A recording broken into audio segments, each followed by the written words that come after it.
Hola Ángela. Hola Dani, ¿cómo te va? Bien, vamos a continuar un poquito con lo que venía diciendo Ernesto. La idea, bueno, es seguir hablando de la virtud de la alegría, quizás ahora dándole una visión un poco más psicológica, y en este sentido yo había pensado quizás poder plantearlo desde, no como un estado emocional, que es lo que habitualmente se nos viene a la cabeza cuando decimos, bueno, alegría, uno dice estoy alegre, sino quizás como un recurso que uno puede tener como ser humano, un recurso de afrontamiento, un recurso que nos puede servir para enfrentar diferentes momentos de la vida de una manera particular, con alegría. En este sentido, y bueno, desde la psicología el estilo de personalidad tiene mucho que ver con esto, tiene que ver con las características que uno tiene y con la manera que uno usa esas características para enfrentar las diferentes circunstancias. Por supuesto, una persona que tiene estas características va a ser una persona que pueda enfrentar algunas situaciones con optimismo, seguramente con la posibilidad de lograr más éxito que una persona que no tiene esta virtud. En este sentido quería retomar una frase que dijo Ernesto, que tiene que ver con que la alegría cabalga entre la templanza y la esperanza, que nos permite soportar un presente doloroso y que nos permite vislumbrar un futuro más venturoso. Es decir que, bueno, aquella persona que tenga la posibilidad de vivir lo bueno con alegría, va a tener también la posibilidad de generar un recurso que cuando tenga que enfrentar alguna situación difícil le permita, bueno, contar con algo diferente para enfrentarla también. Si podemos pensar y trasladar esto a los profesionales de la salud, quizás podríamos pensar en cómo puede favorecer que un profesional de la salud cuente con esta virtud, con la virtud de poder enfrentar a un paciente con alegría, recibir a un paciente en un consultorio con una sonrisa, poder, bueno, poner en juego nuestras propias emociones cuando estamos con el otro. En este sentido creo que colabora en lo que uno está haciendo en el encuentro con el paciente y en el objetivo de ese encuentro, que tiene que ver con la ayuda y con la posibilidad de acompañar al otro. Seguramente vamos a tener mucho más éxito si podemos acompañar con alegría que si no tenemos esta capacidad. Vos sabés que me preguntaba si todos teníamos esa virtud o si algunas personas son las beneficiadas con eso y si se puede aprender o ejercitar de alguna manera. Bueno, hay un poco de las dos cosas. Yo hablaba al principio de los estilos de personalidad y esto tiene que ver con las características que todos tenemos y traemos con nosotros. Por supuesto, aquel que traiga consigo esta característica va a poder hacer un buen uso, pero también es algo que se puede aprender. Uno puede aprender a transmitir las emociones, uno puede aprender, y sobre todo los profesionales de la salud, los médicos, los psicólogos, los enfermeros, todos quienes tenemos un vínculo con un paciente podemos aprender a relacionarnos con ellos con alegría, y esto seguramente va a favorecer en cualquier objetivo que nosotros tengamos con el paciente. Seguro, yo creo que los pacientes nos agradecen ese poder desenvolvernos y apretarles la mano o tocarles el hombro. Es eso, es poder compartir las emociones con el paciente. Exacto. Bueno, vos sabés que yo escuchando esto de la alegría, se me ocurrió vincularlos con otras cosas, ¿no? Por ejemplo, como que la mayor alegría que uno tiene habitualmente son los hijos. Y que la primera experiencia que uno tiene con los hijos, que es cuando aparece el primero, que no vienen con un manual debajo del brazo para decirnos todas las indicaciones que hacer y qué no hacer en su crianza. Y que hay muchas dudas con respecto a eso, y se me ocurrió un poquitito que una de esas dudas más frecuentes es qué hacer con la higiene de los genitales de las nenas, desde el principio. Viste que hay un montón de tabúes, hay un montón de discusiones, hay muchos temores con el tema de las infecciones. Lo primero y más importante, me parece a mí, es que uno reconoce las distintas formas que uno puede ver. Desde que las nenas son chiquititas, los genitales externos, la vulvita es gordita, rolliza, ¿sí? Generalmente inclusive exterioriza algún flujito blanco y tiene que ver con que todo lo que es expresión externa de lo femenino tiene que ver con las hormonas que circulan en distintas edades. La bebé que toma el pecho de la mamá todavía recibe hormonas de la madre y por eso ese flujito blanquito y la vulvita gordita tiene que ver un poquitito con estas hormonas que va recibiendo de la mamá.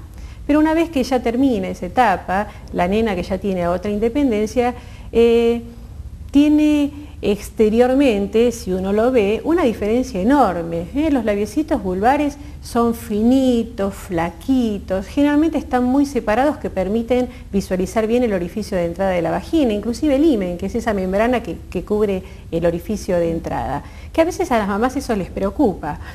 Esto se debe a que las hormonas femeninas están como descansando en esa etapa, están permitiendo que la nena se desarrolle en otros aspectos físicos. Estas hormonas comienzan a desarrollarse y a hacer cambios a nivel de la pubertad. Pero hablando de la higiene, otra cosa que nos preocupa a las mamás cuando las nenas tienen 3, 4 años, 5 años, que es la época más frecuente de ver manchadita la bombacha con ese flujito y uno no sabe de dónde salió. Ese flujito habitualmente es la exteriorización de la defensa que establecen las glandulitas que tenemos en la piel que reviste la vagina por dentro, algún cuerpo extraño, que es la causa más frecuente de flujo en las nenas, son cuerpos extraños que se introducen en ese orificio que está naturalmente más abierto, menos cubierto por estos labios, como explicaba antes. Generalmente esto se debe a cuerpos extraños a que llamo la arena del arenero. Viste que las bombachitas de algodón de las nenas generalmente se les corren, no son como las de las adultas que están bien pegaditas. La arena del arenero, la arena de la playa, las nenas que a los 3 años quieren solas ir al baño, ya saben higienizar y generalmente se higienizan y el papel higiénico se hace ese rollito cuando se moja y queda ahí, eso produce ese tipo de flujito. Y otra cosa muy frecuente, que por esto es importante que se consulte, son que los parásitos que pueden encontrarse en tubo digestivo, al tener una distancia tan cortita, el orificio del tubo digestivo con la vagina y esta vagina con esta apertura normal se contamina fácilmente y da este flujito de defensa para los parásitos. Entonces hay que hacer el tratamiento de ellos. ¿Qué otra cosa nos preocupa a las mamás con respecto al flujo? Pensar si hay alguna otra cosa extraña. Generalmente ni siquiera hay que preocuparse. Esto requiere un tratamiento local, una higiene, enseñarle a las nenas que siempre hay que higienizarlas desde adelante hacia atrás, para barrer desde adelante hacia atrás todas las posibilidades de infección, acordándonos que el orificio por donde hacemos pis las mujeres está en la parte de adelante de la vagina. Entonces, si la higiene es al revés, se contamina y son muy frecuentes las infecciones urinarias en las mujeres. Así que lo único que hay que hacer es prestar muchísima atención en cómo se higienizan para que las nenas aprendan desde el principio cómo tienen que hacer el cuidado, nada de uso de bidet, ¿sí? Solamente lavarse con jabón neutros especialmente, porque los perfumes pueden dar ciertas irritaciones y tener esa precaución, de adelante hacia atrás. No sé si queda alguna duda. Sí, yo te voy a hacer una pregunta. En general, ¿hasta cuándo se recomienda tener un control sobre la higiene de las nenas? Lo digo en el sentido de cuándo es esperable que las nenas aprendan a higienizarse y que uno pueda empezar a dejar que se independicen en este sentido, en relación a qué es lo que uno puede ir enseñándoles, bueno, con la madurez que van adquiriendo. En realidad esto es un aprendizaje de uno a uno, ningún hijo es igual a otro. Generalmente una nena de 5 años, si uno desde los 3 se moviliza sola y ya la viene controlando, sabe que ya aprendió a higienizarse bien. Esto es un aprendizaje también con los chicos. Hay algunos que te prestan atención y hacen las cosas que vos le indicas desde la primera vez y hay otros que no te prestan atención nunca. Y otra pregunta, ¿cuándo podríamos pensar que es el momento de hacer una consulta? ¿Qué es lo que nos puede indicar eso? En realidad, cuando vemos manchadita la bombacha de flujo, nosotros presuponemos que puede haber algún inconveniente, conviene hacer la consulta con el pediatra por este tema de los parásitos. Esos hay que buscarlos, ¿sí? Yo puedo presuponer que a lo mejor es porque vino del arenero y no se higieniza bien, o porque estamos de vacaciones en la playa y por más que yo le higienizo, en la mallita siempre le queda la arena y eso le produce el flujo. Pero en realidad, si no, hay que consultar. Si vemos que esto persiste a pesar de una buena higiene, una semanita, a lo mejor necesitamos hacer alguna otra pesquisa. Bárbaro, gracias.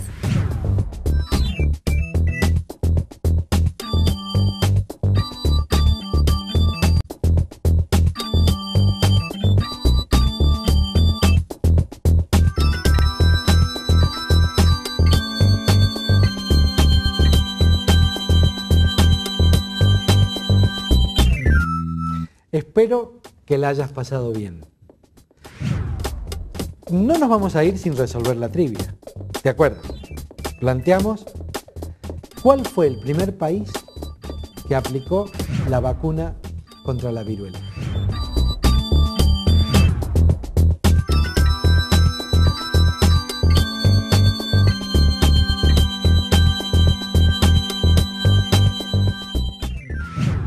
Aun cuando Jenner era inglés y descubrió la vacuna como protección contra la viruela debido a las pústulas de la vacuna de la vaca, por eso se llama vacuna, que se ponían en una persona protegiéndola contra la viruela, en Inglaterra no le creyeron.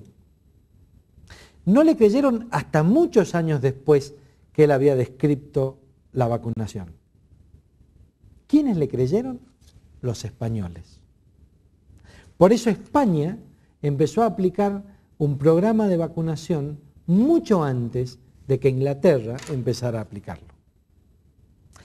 La vacuna, para mantenerse, debe pasar de una persona que no estuvo expuesta a la viruela a otra persona que no estuvo expuesta a la viruela y dura 3 días.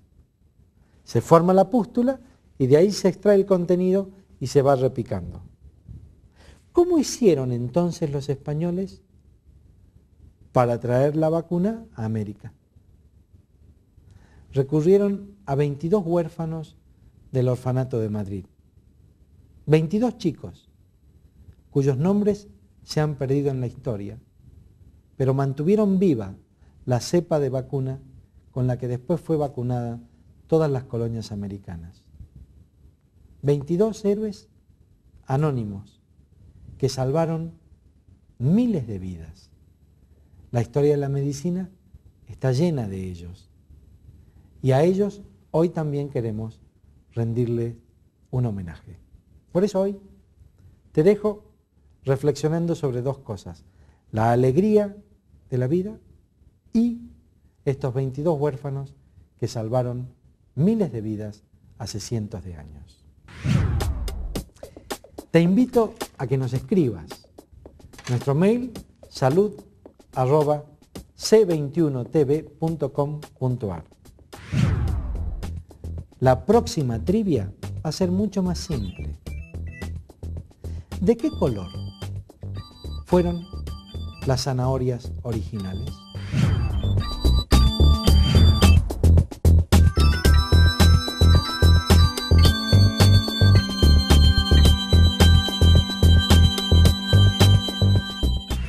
El próximo elogio, mucho más profundo. El elogio de la bondad. Pensalo, escribinos, comunicate.